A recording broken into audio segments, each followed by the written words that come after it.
اعوذ باللہ من الشیطان الرجیم بسم اللہ الرحمن الرحیم الحمد للہ الذی لا یبلغ مدحتہ القائلون ولا يحصي نعماءه العادون ولا يعدي حقه المجتهدون الذي ليس لصفته حد محدود ولا نعت موجود ولا وقت معدود ولا أجل ممدود فترى الخلائق بقدرته ونشر الرياح برحمته والصلاة والسلام على الرسول المسدد المصطفى العمجد المحمود الأحمد سيدنا ومولانا ومولى الكونين جد الحسن والحسين علي والقاسم محمد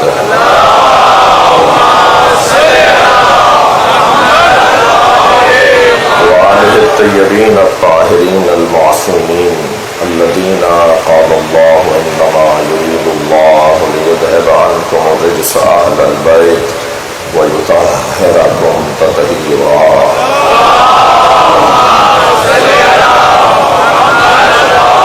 ورحمة الله على أعدائهم أجمعين من يوم عداوتهم إلى قيام يوم الدين أما بعد قال الحكيم في القرآن الكريم بسم الله الرحمن الرحيم قل هل من شركائكم من يهدي إلى الحق قل الله يهدي للحق فمن يهدي إلى الحق أحق أن يتبع أمن لا يهدي إلا أن يهدى فما لكم كيف تحكمون صلوات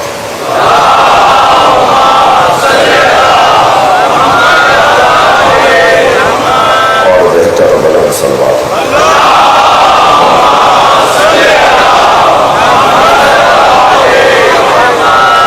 سورہ مبارکہ یونس کی 35ویں آیت ایک مرتبہ پھر آپ کے سامنے پڑھی گئی. آیت کریمہ حق کی جانب ہدایت سے متعلق ہماری رہنمائی کر رہی ہے. حق سے آشنا کون کرے گا؟ حق شناسا کون ہے؟ حق کون ہے؟ اور جو ہدایت یافتہ ہو اس کا مقام کیا ہے؟ اور ابھی جو محتاج ہدایت ہے اس کو کس جگہ پر رکھا جائے گا؟ بڑا وسیع دسترخوان ہے. آیت کریمہ مطاع، مولا، امام، مرشد، مالک، حاکم کی طرف رہنمائی کرتی ہوئی نظر آتی ہے. خالق کا کلام قرآن اور مخلوق کا کلام نہج البلاغہ، یہ دو ایسے کلام ہیں جو وقت کے محتاج نہیں ہیں. ہر زمانے میں نئے نظر آتے ہیں، ہر زمانے میں تازہ نظر آتے ہیں. قرآن پڑھیں تو ایسا لگتا ہے جیسے اللہ نے آج ہی آیت کو نازل کیا ہے، اور نہج البلاغہ پڑھیں تو مولا علی کی آواز آتی ہوئی نظر آتی ہے.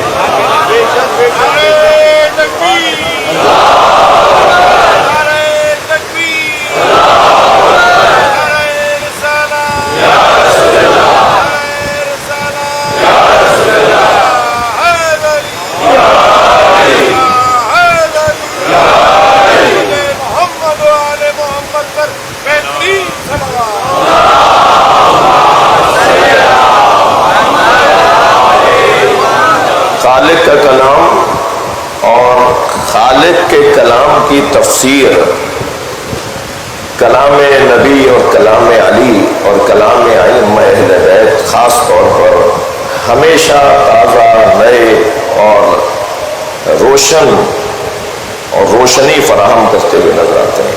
یہ کبھی پرانا ہونے والا کلام نہیں ہے. بہت ساری آیات تو ایسی ہیں قرآن مجید کی کہ جو ہمیں فریم کروا کر، توغرا بنوا کر اپنے گھروں میں لگانے کی ضرورت ہے. آتے جاتے ان آیات پر نگاہ پڑے تو ہمارے مزاج میں تبدیلی آئے، ہمارے روش میں بہتری آئے. ہمارا طریقہ بہتر ہو جائے، ہمارے رویے بہتر ہو جائیں۔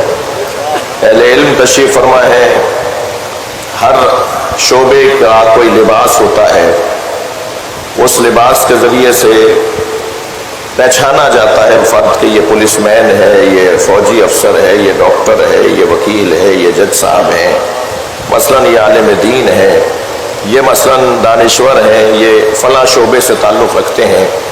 عزیزان گرامی، میں بھی آپ کے سامنے ایک حلیے میں بیٹھا ہوں، ایک لباس میں بیٹھا ہوں، اگرچہ یہ لباس بعض اوقات بلکہ اکثر اوقات ہماری شناخت کا ذریعہ ہے، مگر بعض اوقات انہیں فضیلت کا عنوان بھی بنا دیا جاتا ہے۔ میں لباس کے اوپر بات کر رہا ہوں، خاص طور پر یہ لباس تو تاسی ہے، اور انبیاء اور ائمہ کے لباس کی تاسی میں اس لباس کو پہنا جاتا ہے۔ لیکن اصلی بات تو یہ ہے کہ میں چاہے اس لباس میں ہوں، آپ چاہے اس لباس میں ہوں، مگر ہم ہیں سب لباس میں۔ اور میں نے گزشتہ ایک مجلس میں کہا تھا کہ لباس کے کئی معنیوں میں سے ایک معنی دھوکہ ہے، فریب ہے۔ لباس کا کام کچھ اور دکھانا ہے اور ہوتا کچھ اور ہے۔ تو میں اگر اسی منزل پر ایک جملہ یہ کہہ دوں کہ اسلام حلیوں کا نام نہیں ہے، رویوں کا نام ہے۔ ایک سلوات ہدیہ کر دیں نبی کی ذات پر۔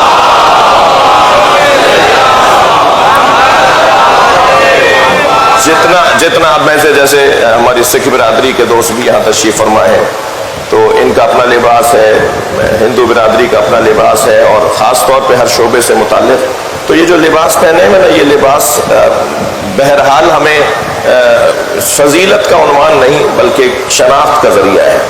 تو اصل بات تو یہ ہے کہ ہمارے رویے بہتر ہو جائیں۔ کیا کروں کہ میرا رویہ بہتر ہو جائے؟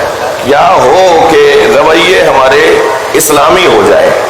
تو اس کے لیے ایک رستہ یہی ہے کہ ہم کیونکہ نسیان رکھنے والی اللہ کی ایک مخلوق ہے، ہم بھول جاتے ہیں، تو بار بار دہرانے کی ضرورت ہے۔ ذکر فإن الذکر تنفع المؤمنین، بار بار دہراؤ، بار بار دہرانے سے مومنین کو فائدہ پہنچتا ہے۔ یہ ہر سال محرم کیوں، ہر سال کربلا کا واقعہ کیوں دہرایا جاتا ہے؟ اس لیے کہ کربلا کا واقعہ اس ذات سے جڑا ہوا ہے جس ذات کو نبی نے مصباح ہدایت اور چراغ ہدایت اور کشتی نجات قرار دیا۔ ان الحسین مصباح الہدا والسفینۃ النجات، حسین چراغ ہدایت بھی ہے اور کشتی نجات بھی ہے۔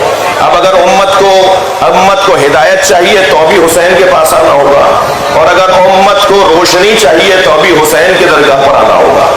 تو ہم کیونکہ انسان ہیں اور انسان نسیان سے ہے، اور ہم بار بار بھولنے کی ایک کیفیت رکھتے ہیں، تو بار بار دہرانے کی بھی ضرورت ہے۔ تو قرآن کی کچھ آیات ایسی ہیں، کچھ آیتیں ایسی ہیں جنہیں ہمارے رویوں کو بہتر کرنے کے لیے ہمیں خاص ان پر توجہ کی ضرورت ہے۔ مثلا میں ایک مثال دے رہا ہوں، یوں تو سارا قرآن ہمارے لیے امامت کرتا ہے، ہماری رہنمائی کرتا ہے، مگر مختصر ترین ایک آیت سورہ مبارکہ تکویر کی آیت ہے، فَأَيْنَ تَذْهَبُونَ۔ قرآن ہم سے پوچھ رہا ہے کہاں جا رہے ہو؟ اسے تغرا کروا کر، اسے اچھے سا فریم کروا کے اپنے ڈرائنگ روم میں لگا لیا جائے، اپنی اوطاق میں لگا لیا جائے، اپنے آمد و رفت کی جگہ پہ لکھ دیا جائے، تو آتے جاتے اللہ ہم سے پوچھ رہا ہے کہاں جا رہے ہو؟ جانے کا جواب ہے تو جاؤ، ورنہ کہاں جا رہے ہو؟ اللہ کو جواب نہیں دے سکتے ہو کہ کہاں جا رہے ہو، تو پھر کیوں جا رہے ہو؟ سر بات پڑھ لیں ذرا نبی کے ذات پر۔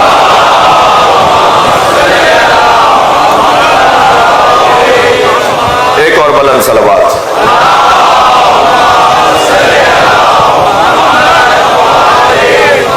توجہ کر لیا حضرات نے؟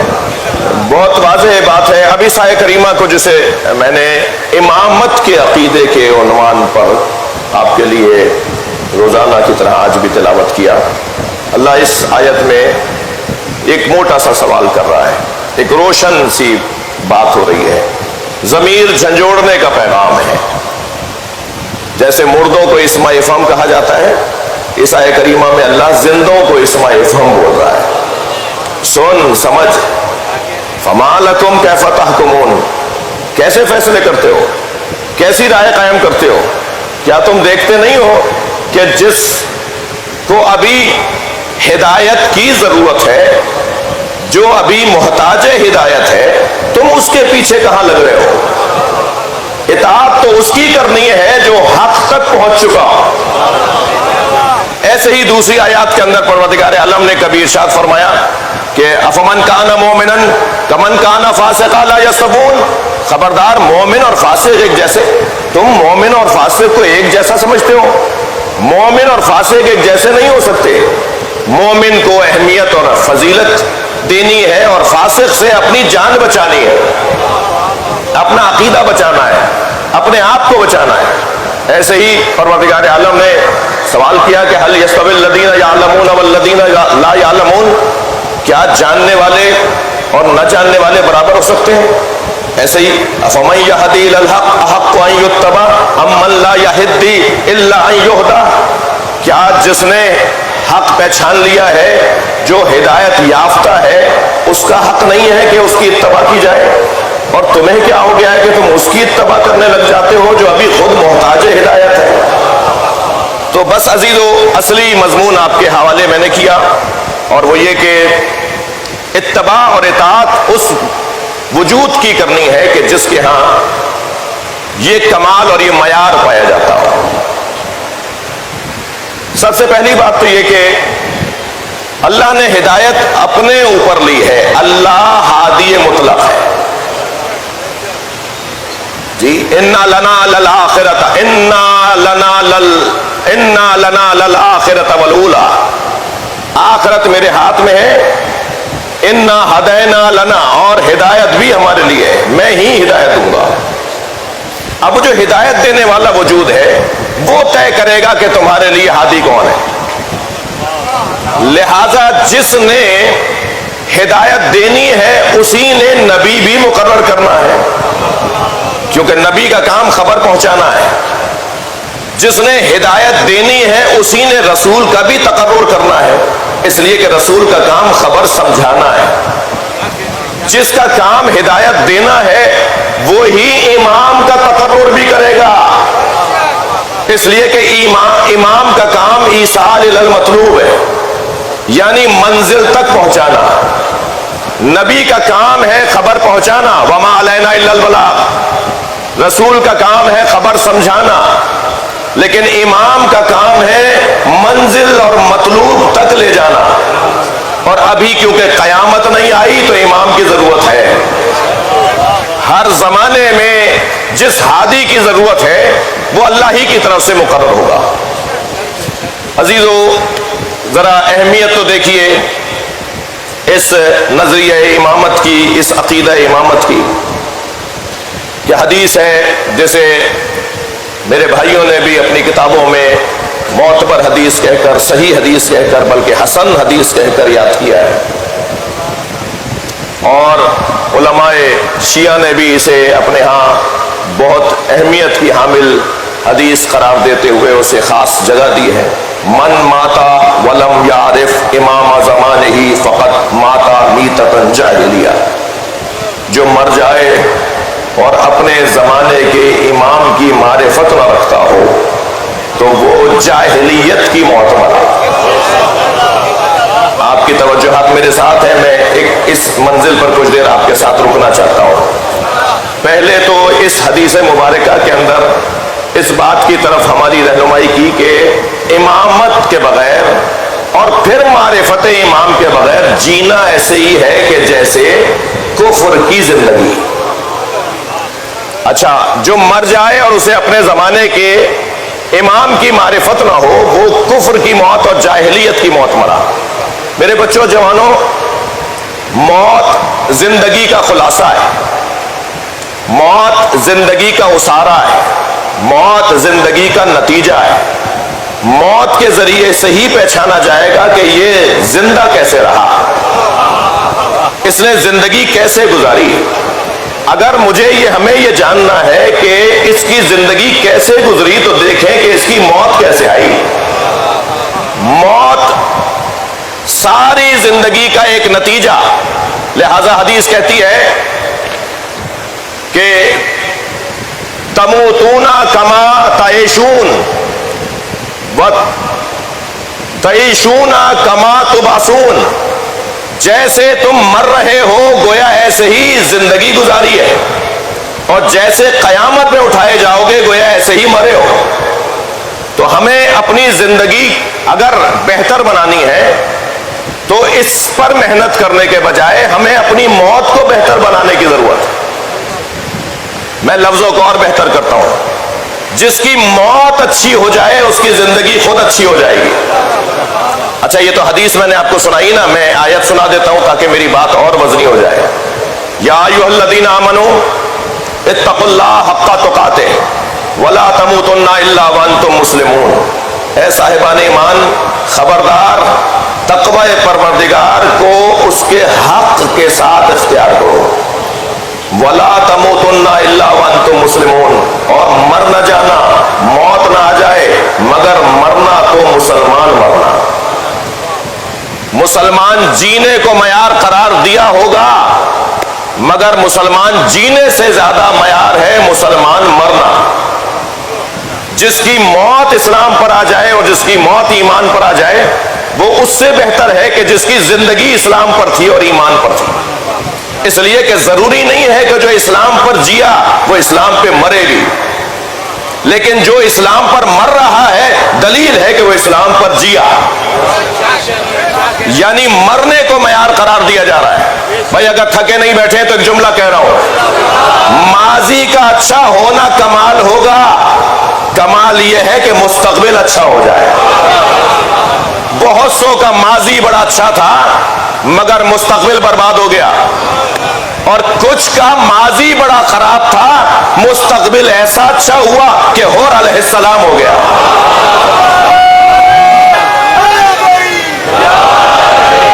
بڑے بڑے نام ہیں انبیاء کرام کے زمانے میں بھی اور اسلام کی تاریخ میں بھی کہ ماضی بہت اچھا رہا, آگے جا کے معاملات خراب ہو گئے. بھائی وہ جس نے امام حسین کے قتل کا فتویٰ دیا تھا قاضی شریح, وہ نہ صرف مسلمان نہیں تھا بلکہ دنیا کے نزدیک وہ مفتی اعظم تھا.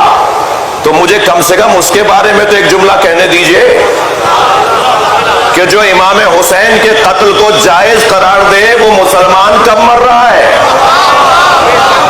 تو جس کا ماضی اچھا ہو اور مستقبل برباد ہو جائے, بھئی یہی آپ سے جملہ میں چاہوں گا کہ آپ کی توجہ میری طرف رہے. معیار اور کسوٹی یہ گھرانہ ہے جو نبی کی اولاد سے وفادار ہے, اس کا مستقبل سنور گیا.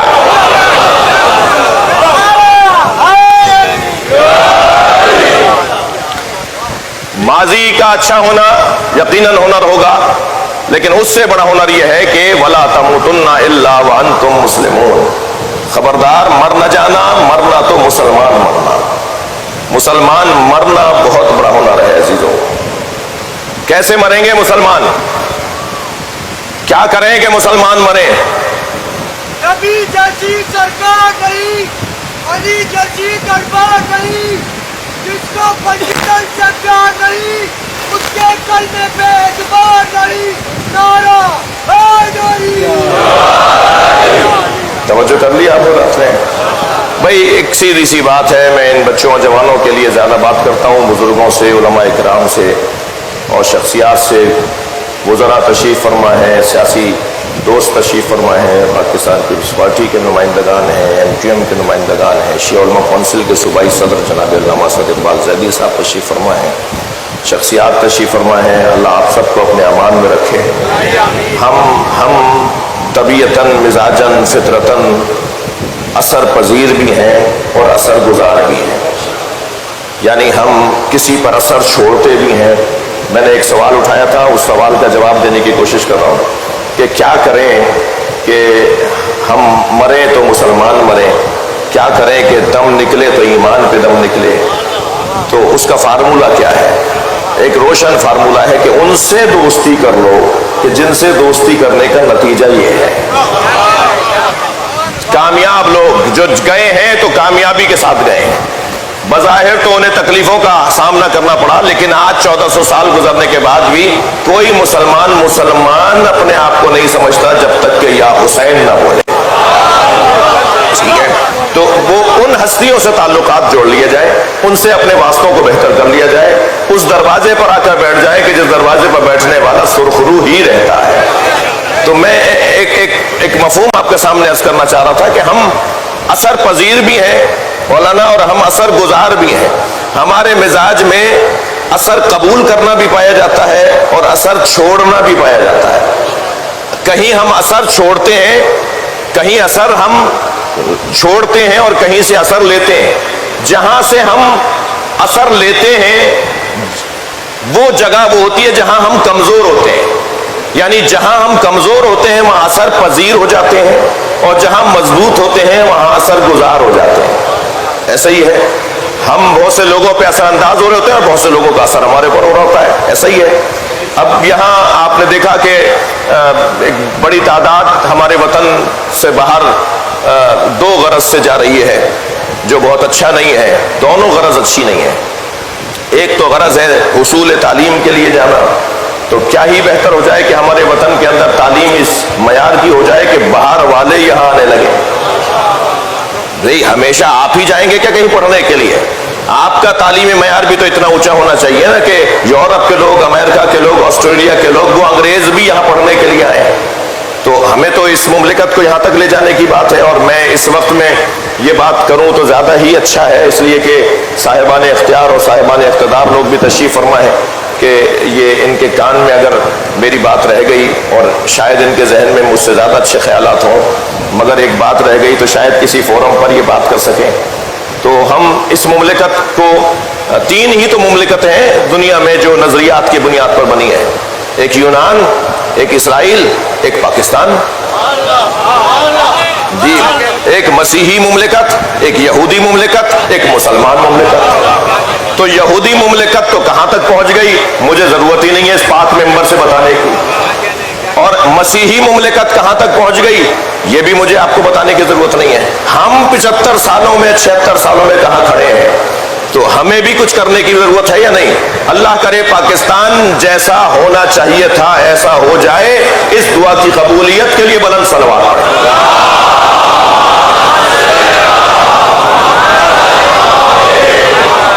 جی، مجھے معاف کیجیے گا، مجھے خوف اس بات کا ہے کہ کہیں یہ لکھا نہ جا رہا ہو، کہیں یہ بولا نہ جا رہا ہو کہ مسیحیت مملکت بنا کر کامیاب حکومت دکھا چکی، یہودیت مملکت بنا کر کامیاب نظام دکھا چکی، مسلمان اس قابل ہی نہیں تھا کہ وہ اسلامی حکومت بناتا اور آئیڈیل حکومت، مثالی حکومت دکھاتا کہ پوری دنیا کے 56 ممالک اگر کسی کو اپنا مرکز مانتے تو اسے مانتے جو اسلام کے نام پر بنا تھا.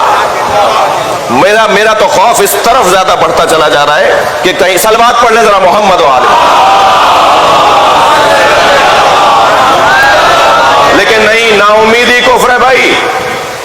یہی شخصیات جو اس وقت بھی یہاں تشریف فرمائے اور ان کے رفقا ہیں، ان کی شخصیات، ان کے دوست ہیں، یہی ہمت کریں گے اور انشاءاللہ اور اپنی صلاحیتوں کا اظہار کریں گے اور اس مملکت کو اسلام کے نام پر حاصل کیے ہوئے مملکت کو اسلامی شعار کے ساتھ آگے بڑھائیں گے.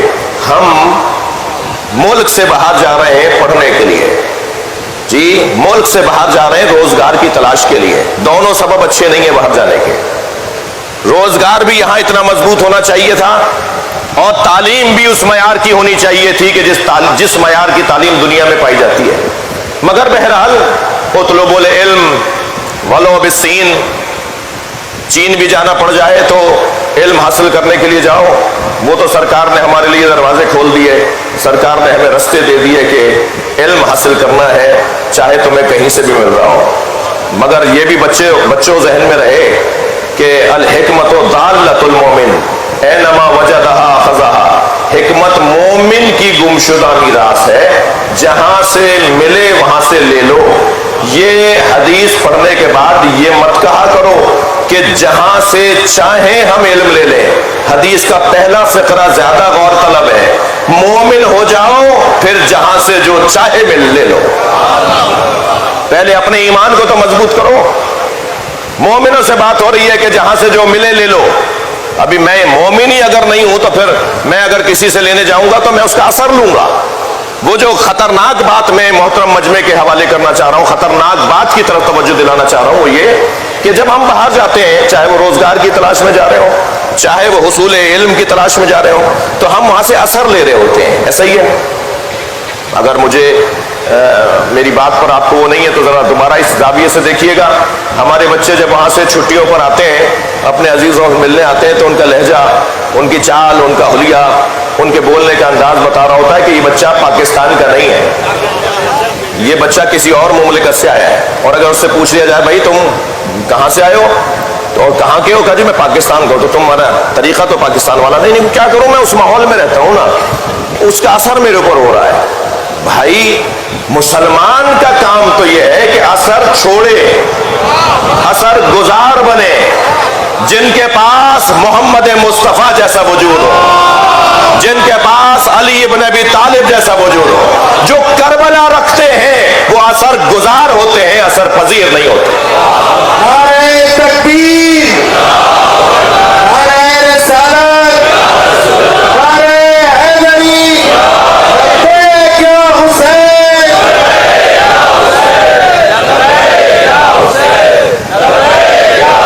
اچھا، آپ نے دیکھا کہ جس شخصیت نے اثر، یہ جذبہ جس کا تھا، یہ جذبہ جس کی طرف میں اشارہ کر رہا ہوں، جس کا یہ جذبہ تھا، وہ اثر گزار رہا، اثر پذیر نہیں ہوا. علامہ اقبال رحمت اللہ علیہ جرمنی پڑھنے گئے تو وہاں کی زبان ہی بدلوا دی. کہا میں جرمن زبان میں نہیں پڑھوں گا، میں انگریزی میں پڑھوں گا. تو علامہ اقبال کی وجہ سے، پتہ صاحب، علامہ اقبال کی وجہ سے وہاں کی زبان، تعلیمی زبان تبدیل کر دی گئی کہ نہیں، اب آپ آج کے بعد انگریزی میں تعلیم ہوگی. تو اقبال وہاں گئے، نہ صرف وہاں سے اثر لیا بلکہ اثر چھوڑ کر آئے. اچھا، اس چمکیلے ماحول میں، اس جاذب النظر ماحول میں، اس کشش والے ماحول میں رہنے کے بعد تو اچھے بنوں کا ایمان جی ہاتھوں سے نکلنے لگتا ہے. مگر اقبال وہاں سے واپس آ کے اور بڑے انقلابی ہو گئے. علامہ اقبال کے وہ اشعار جو وہاں سے واپسی کے بعد کے ہیں، وہ زیادہ انقلابی اشعار ہیں. تو کبھی غور کیا میرے بچوں جوانوں نے؟ میری ذمہ داری ہے، میں ایک پیغام دے رہا ہوں، خاص طور پر اس عزاخانے کی مجلس کی ذمہ داری ہے میری، کچھ ذرا سوا ہے، ذرا کچھ مختلف ہے. میں ایک پیغام دے رہا ہوں، توجہ چاہوں گا. ہم کیا کریں کہ اثر چھوڑیں، اثر قبول نہ کریں؟ اس کے لیے ضروری ہے کہ خود کو مضبوط بنایا جائے. علامہ اقبال نے کیوں ایسا کرک دکھایا؟ خود وہ اپنے شعر میں 2 مصروں میں بیان کرتے ہیں، خیرہ نہ کر سکا مجھے جلوہ دانش فرنگ. توجہ ہے وہ بات کی؟ اقبال کہتے ہیں، ڈاکٹر صاحب اقبال کہتے ہیں، خیرہ نہ کر سکا مجھے جلوہ دانش فرنگ. یہ جو یورپ کا، فرنگ کا، ولایت کا، یہ جو یورپ کی جو چمک تھی نا، یہ جو جاذبیت تھی، اس سے میری آنکھیں چندیائی نہیں، میری آنکھیں اس سے موندی نہیں، بند نہیں ہوئی. خیرہ نہ کر سکا مجھے جلوہ دانش فرنگ، سرما ہے میری آنکھ کا خاک مدینہ و نجف.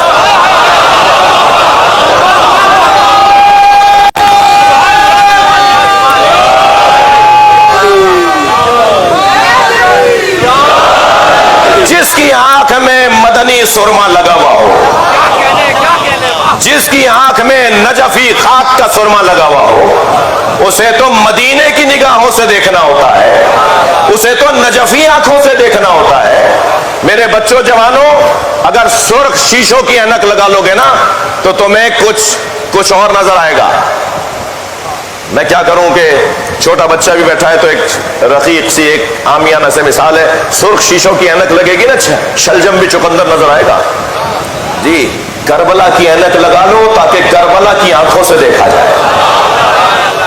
ہماری قوم، ہماری مملکت، ہمارا وطن بہت آگے جا سکتا ہے جتنی صلاحیتیں اس کے اندر پائی جاتی ہیں.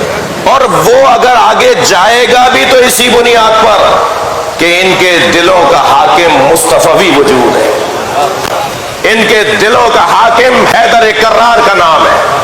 یہ پاکستانی کسی بھی دین، دھرم، مذہب، مسلک کا ہو مگر حسینی ہے. میں سندھ کے صدر مقام کراچی کے اندر مجلس پڑھ رہا ہوں، اور سندھ کی خوبی یہ ہے کہ یہاں کا ہندو بھی عالی مدد بولتا ہے، یہاں کا سنی بھی مولائی ہے، یہاں کا غیر شیعہ بھی عزاداری کرتا ہے. اس پورے بر صغیر میں اور خاص طور پر پھر سندھ کی دھرتی پر جس کی سرداری عبداللہ شاہ غازی کر رہے ہیں،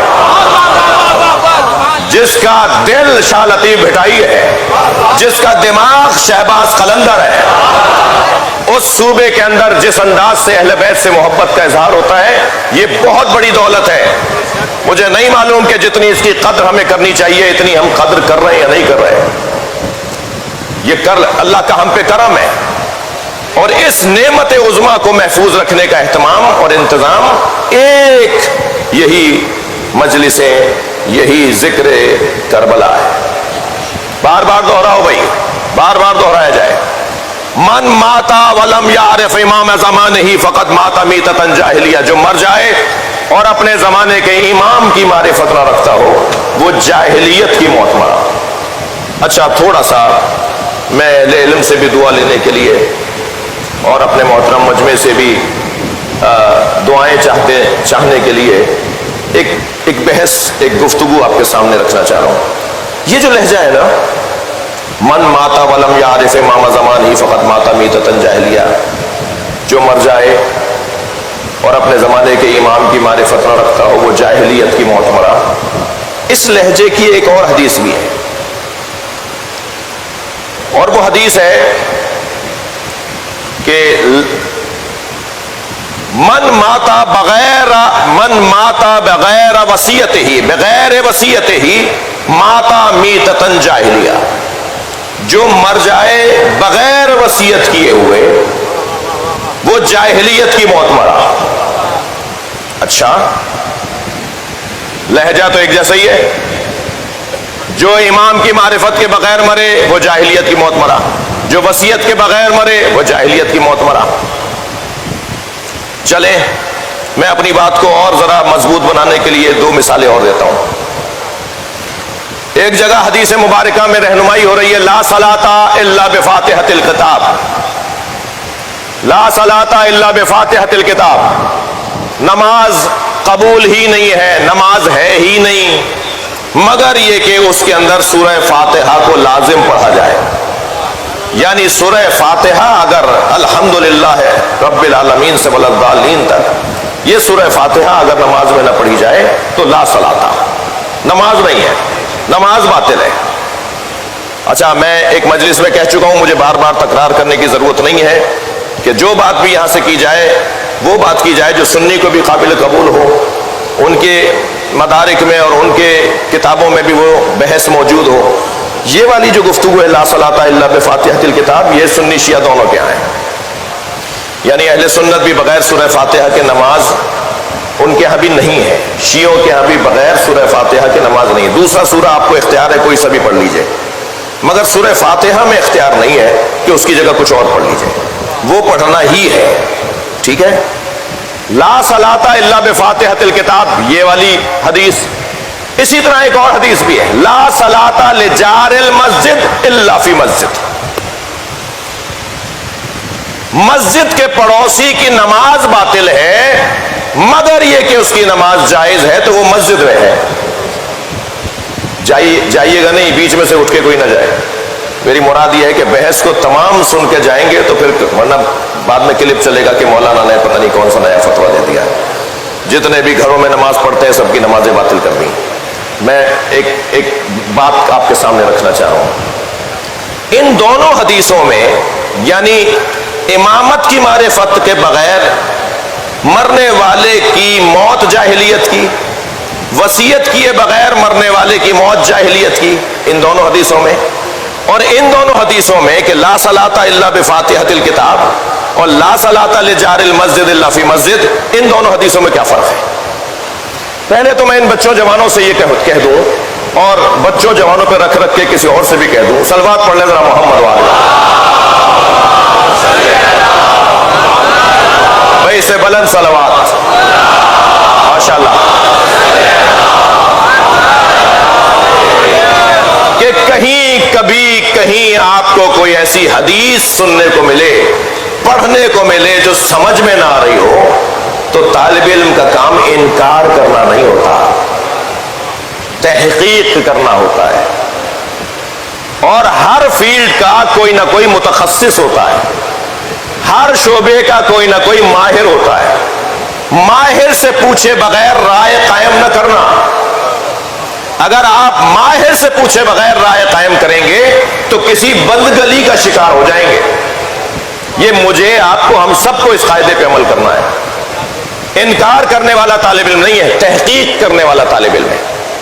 اب ایک حدیث کہہ رہی ہے امام کی معرفت کے بغیر مرنے والا، مثلا وصیت کیے بغیر جانے والا، دونوں ایک جیسے ہیں. ادھر حدیث دوسری مزاج کی حدیث یہ کہہ رہی ہے کہ فاتحہ کے بغیر نماز جائز نہیں ہے اور مسجد کے پڑوسی کے لیے گھر میں جائز نہیں ہے. ان دونوں حدیثوں کو کیسے، ان دونوں بحثوں کو کیسے لیں گے؟ ایک حدیث نفی حقیقت کر رہی ہے، توجہ ہے، ایک حدیث نفی وجود کر رہی ہے اور ایک حدیث نفی کمال کو بیان کر رہی ہے. یعنی لا صلاۃ الا بفاتحۃ الکتاب یہ نفی حقیقت ہے، اور لا صلاۃ لجار المسجد الا فی مسجد یہ نفی کمال ہے. بھائی تھوڑا سا کبھی کبھی ایسے بھی سن لیا کریں نا، یہ مدرسے کی گفتگو کبھی کبھی ممبر سے بھی سن لیا کریں، تو پھر کم سے کم گردن ہلاتے رہیں تاکہ مجھے لگے کہ مجھے سنا جا رہا ہے. اب میں کیونکہ وہ ٹیچنگ کا انداز جو ہوتا ہے نا، معلم اور مدرس کا جو کام ہوتا ہے وہ سارے طالب علموں کو ذرا جگائے رکھنا ہوتا ہے، معلوم ہوا جی. ایک حدیث نفی حقیقت کو بیان کر رہی ہے اور ایک حدیث نفی کمال کو. یعنی کمال حاصل نہیں ہوگا کسی پڑوسی کے لیے کہ وہ اپنے گھر میں نماز پڑھے، اسے کمال صلاۃ حاصل کرنے کے لیے، کمال نماز حاصل کرنے کے لیے مسجد میں جانا پڑے گا. ٹھیک ہے، لیکن سورہ فاتحہ تو وہ گھر میں بھی اگر نہیں پڑھے گا تو نماز باطل ہے، مسجد میں بھی نہیں پڑھے گا تو نماز باطل ہے. ٹھیک ہو گیا. ایسے ہی وہ دونوں حدیثیں من ماتا، توجہ، من ماتا ولم یعرف امام زمانہ فقط ماتا میتۃ جاہلیہ، یہ نفی حقیقت کو بیان کر رہا ہے. تمہاری زندگی ہی ناتمام ہے، تمہاری موت ہی کفر پر ہے اگر تم نے علی کو نہیں پہچانا، اگر تم نے علی کے بچوں کو نہیں پہچانا. میں نے نتیجہ خیز جملہ کہہ دیا، اگر تم نے امام کو نہیں پہچانا تو نفی حقیقت ہے. اور جہاں کہا جا رہا ہے، جہاں یہ کہا جا رہا ہے کہ اگر کوئی وصیت کے بغیر مر گیا تو وہ جاہلیت کی موت مرا، یہ نفی کمال ہے. کیا ہی کہنا کتنا ہی اچھا ہو کہ وصیت کر کے مرو. بھائی اگر تھکے نہیں بیٹھے تو میں آپ سے ایک سوال کر رہا ہوں، قرآن مجید میں جس لہجے کی یہ آیت ہے نا، کتب علیکم الصیام کما کتب علی الذین من قبلکم لعلکم تتقون، اسی لہجے کی آیت ہے. کتب علیکم اذا حضر احدکم الموت ان ترک خیرا الوصیہ، اگر تم میں سے کوئی خیر چھوڑ کر جا رہا ہو تو اس پر واجب ہے کہ وصیت کر کے جائے. یعنی امت کے تو فرد پر واجب ہے کہ وہ خیر چھوڑ کر جا رہا ہو تو وہ وصیت کر کے جائے. یہ آیت تو مصطفیٰ سرکار پہ نازل ہوئی ہے، اور اسلام سے اور اہل بیت سے بڑھ کر خیر کون ہے؟ تو کیا سرکار وصیت نہیں کر کے گئے؟ سرکار کی وصیت ہی کو حدیث ثقلین کہا جاتا ہے. میں دو گراں قدر چیزیں چھوڑے جا رہا ہوں، اپنی اہل بیت اور اللہ کا کلام قرآن مجید. عزیزو، اللہ کسے امام بناتا ہے؟ آج 7ویں نشست شروع ہو گئی اور میں شرائط امامت سے ہی نہیں گزر پایا ہوں. اللہ کسے امام بناتا ہے؟ کچھ صفات، آج تھوڑی سی ایکیڈمک گفتگو زیادہ ہو گئی ہے، ویسے تو روزانہ کوشش ہوتی ہے کہ ایسا ہی ہو. اللہ جنہیں امام بناتا ہے، کچھ صفات، امام کی کچھ صفات ذاتی ہیں اور کچھ صفات اجتماعی ہیں، معاشرتی ہیں، سماجی ہیں. جو صفات امام کی ذاتی ہیں انہیں اللہ نے اس طرح سے بیان کیا، وَجَعَلْنَا مِنْهُمْ أَئِمَّةً يَهْدُونَ بِأَمْرِنَا لَمَّا صَبَرُوا وَكَانُوا بِآيَاتِنَا يُوقِنُونَ. ایک آیت میں سورہ مبارکہ سجدہ کے اندر ایک آیت میں اس طرح سے اللہ نے دو صفتوں کو بتایا. یہ دونوں صفتیں ذاتی ہیں. سب سے پہلی لما صبر ہو، صبر جو جتنا بڑا صابر ہوگا اتنا ہی وہ منصب امامت سے قریب تر ہوگا. اور پھر بڑے صابروں میں اللہ، جسے سب سے بڑا صابر اللہ جانتا ہے. توجہ ہو گئی نا آپ کی؟ کون کتنا بڑا صابر ہے ایک جیسے لوگ طے نہیں کر سکتے. تو جب ہم ایک دوسرے کے بارے میں یہ طے ہی نہیں کر سکتے کہ صابر کون کتنا بڑا ہے تو ہم امام کیسے بنا سکتے ہیں؟ تو امام تو وہی بنائے گا نا جو جانتا ہو یہ میرا بندہ کتنا بڑا صابر ہے. تو بس جب صبر ذاتی صفت ہے تو پھر وہی امام طے کرے گا کہ جو اس کی ذات کا خالق ہو، اس کا بنانے والا ہو. ٹھیک ہے. دوسری صفت ذاتی صفت، وَكَانُوا بِآيَاتِنَا يُوقِنُونَ، اور وہ ہماری آیات پر یقین کامل رکھنے والے لوگ. یہ بھی آپ کا کتنا یقین ہے، آپ کا کتنا ہے، میرا کتنا ہے، آپ کو کیا پتا، مجھے کیا پتا کہ آپ کا یقین کتنا ہے. اللہ جانتا ہے کہ کون کس یقین کے درجے پر فائز ہے. پر پھر جب اللہ جانتا ہے کہ کون کس درجے پر فائز ہے تو پھر اللہ ہی امام بنائے گا، کیونکہ امام اللہ اسے بناتا ہے جو یقین کامل رکھتا ہو. بھائی تھکے ہوئے تو نہیں ہے؟ اللہ جس کو جانتا ہے کہ یقین کامل پر فائز ہے اسی کو امام بنائے گا. اب اگر کسی نے اظہار بھی کر دیا ہو، لو کشف الغطاء لمزددت یقینا، اگر مجھ علی کے سامنے سے حجاب ہٹا دیے جائیں تو میرے یقین میں اضافہ نہیں ہوگا.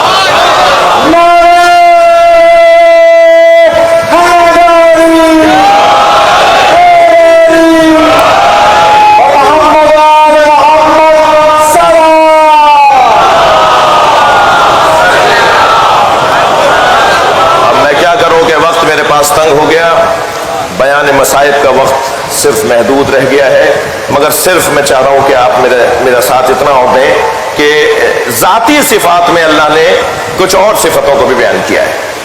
مثلا ارشاد ہوا وَجَعَلْنَاهُمْ، ایک مرتبہ ہے وَجَعَلْنَا مِنْهُمْ آیت میں، ایک جگہ ہے وَجَعَلْنَاهُمْ أَئِمَّةً يَهْدُونَ بِأَمْرِنَا، اور ہم نے انہیں امام قرار دیا ہے تاکہ وہ ہمارے امر کی ہدایت کریں. ٹھیک ہے. اب اس کے آگے کی صفات کیا ہے؟ اس کے آگے کی صفات یہ ہے وَأَوْحَيْنَا إِلَيْهِمْ فِعْلَ الْخَيْرَاتِ، ہم نے ان پر خیرات نیکیوں کی وحی کی ہے. ہمارا کام ہے ان پر نیکیوں کی وحی کرنا. ٹھیک ہے.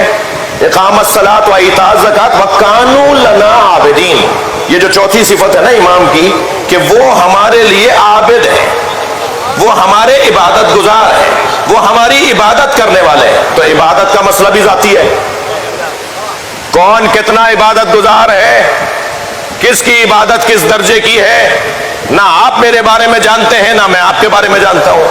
تو جب عبادت کا عنوان ذاتی ہے تو اللہ ہی تو طے کرے گا کہ کس کے اندر عبادت گزاری پائی جاتی ہے. اب عبادت گزاری ایسی اگر ہو کہ محشر کے میدان میں آواز دی جائے استقبال کرو زین العابدین آ رہا ہے، تو پھر حق بھی انہی کا ہے کہ انہیں اللہ امام قرار دے. کل بات پھر دوسرے زاویے سے آگے بڑھے گی. یہ پورا گھرانہ عبادت گزار گھرانہ، ساجدین کے سید، عابدین کے سید. جب کبھی حضرت کو معلوم ہوتا تھا کہ اللہ نے کسی کو نعمت سے سرفراز کیا ہے تو چاہے اسے علم ہو یا نہ ہو امام سجدہ شکر ادا کرتے تھے. یا اللہ تو نے کسی بندے کو نعمتوں سے سرفراز کیا ہے، تیرا شکر ہے. امام زین العابدین شام غریبہ سے لے کر صبح 11 محرم تک ساری رات سجدے میں رہے ہیں. اس وقت ذمہ داری جناب زینب کبریٰ کے حوالے ہے کہ اہل بیت کی حفاظت کریں، اور علی بیٹی جلی ہوئی چوب اٹھا کر بچوں کو جمع کرنے میں مصروف ہے، بیویوں کو حوصلہ دینے میں مصروف ہے. عزاداروں مجھے نہیں پتا کہ شام غریبہ میں پانی کہاں سے آیا،